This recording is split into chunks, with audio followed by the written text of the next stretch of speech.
টিউশনি মুসলমান মন কৃষ্ণে সিঁদুর বলে দিয়েছি মনের খুশিতে।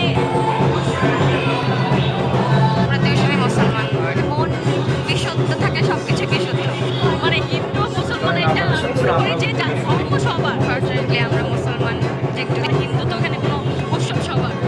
আসসালামু আলাইকুম ওয়া রাহমাতুল্লাহি ওয়া বারাকাতুহু। সেলিম ভাই, আজকে দুটো ভিডিও প্লে করব।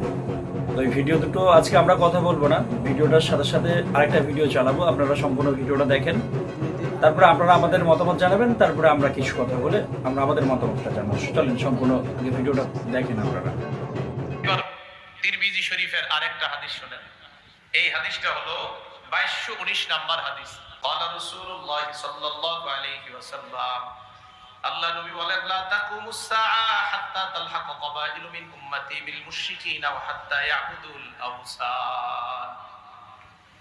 নবীজি বলেন, কিয়ামত ততক্ষণ সংগঠিত হবে না যতক্ষণ আমার উম্মতের একদল মুশরিকদের সাথে মিলিত না হবে, আর যতক্ষণ তারা পূজায় লিপ্ত না হবে ততক্ষণ কিয়ামত সংগঠিত হবে না।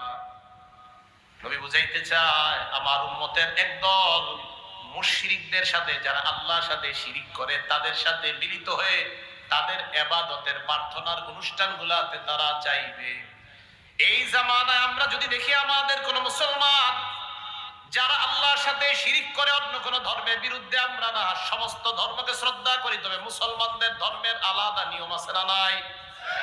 মুসলমানদের মধ্যে ইসলামী মূল্যবোধ বিশ্বাসী যদি কোনো মানুষ মুশরিকদের সাথে মিলিত হয়ে বলে আমি তাদের সাথে একাত্মতা প্রকাশ করলাম, আমরা ওই মানুষটাকে জানায় দিব, তোমার দেখে আমার নবীর কথা সত্যতার প্রতি আমাদের ঈমান আরো বেড়ে যায়। আর নবী বলছে, তোমার মতো একদল লোক মুশরিকদের সাথে মিলা পূজার অনুষ্ঠানে যাইবা আর তাদের প্রার্থনার অনুষ্ঠানে যাইবা। প্রত্যেক ধর্মের অনুষ্ঠান আমরা শ্রদ্ধা করি, বাকি প্রত্যেক ধর্মের অনুষ্ঠান ওই ধর্মের মানুষের জন্য, অন্যদের জন্য না।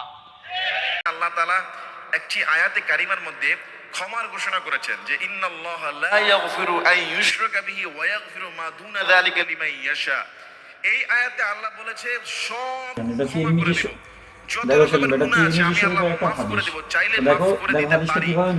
কিভাবে তারা পূজায় যাচ্ছে।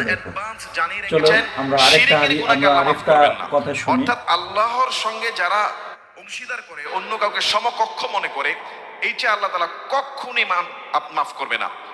ওমর ফারুক রাদিয়াল্লাহু আনহু তিনি কি বলেছেন? তিনি বলেছেন, আল্লাহর দুশমনদের যে উৎসবগুলো হয়, অর্থাৎ যেখানে আল্লাহ বিরোধী শিরকের কার্যক্রম হয়, আল্লাহকে বাদ দিয়ে অন্য কারো উপাসনা করা হয়, পুজো করা হয়, এমন জায়গায় তোমরা মুসলমানরা যেও না, কেননা ওই সময়টা সেখানে আল্লাহর অভিশাপ লাআনত বর্ষিত হয়।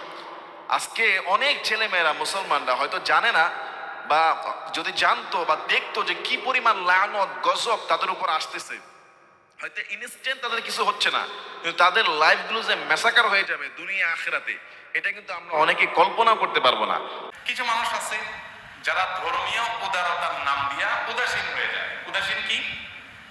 উদাসীন হলো নিজের বিশ্বাস, নিজের আকীদা, ঈমান এগুলো সব কুরবানি করে একাকার হয়ে যায় পূজায় গিয়ে। আপনাকে পূজা গিয়ে একাকার হতে ইসলাম বলে নাই।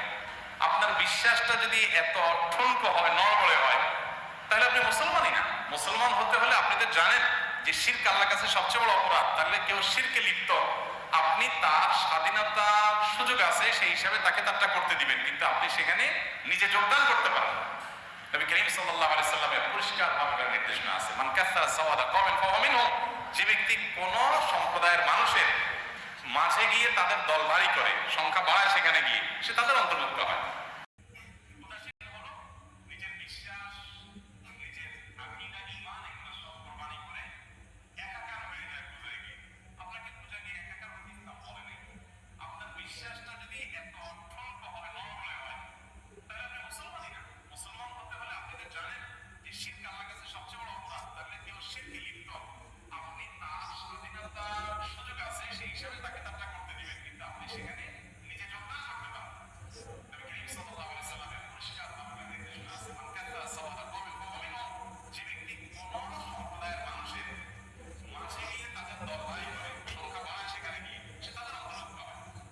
তাহলে বলো সেলিম ভাই, কি বলবে বলো? এত হাদিস শোনার পরে কি বলবে বলো?